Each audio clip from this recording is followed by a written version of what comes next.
बीड लोकसभा मतदारसंघामध्ये काल सोमवारी मतदान प्रक्रिया पार पडली। या मतदार केंद्रामध्ये रेकॉर्ड ब्रेक मतदान झाल्याचं दिसायला मिळालं। आता महाविकास आघाडीचे उमेदवार बजरंग सोनवणे यांनी त्यांच्या राज्याचे मुख्य निवडणूक निर्णय अधिकाऱ्यांकडे तक्रार केली।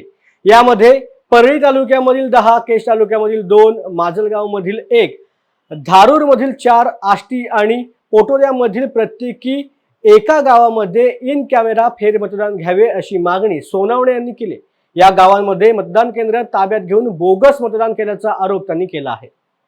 निवडणूक आयोगाला मी याच्या अगोदरही एक पत्र देतो जिल्हाधिकाऱ्यांना की आपण निवडणूक निर्णय अधिकारी आहात, आपण आमच्या परळी तालुक्यामध्ये सेन्सिटिव्ह किंवा जिल्ह्यामध्ये जे सेन्सिटिव्ह बूथ आहेत तिथं तुम्ही CCTV लावा। पण स्पेसिफिक परळी तालुक्यात तरी CCTV कमी लावलेले आहेत आणि काही लावले होते ते बंद होते काही काळ।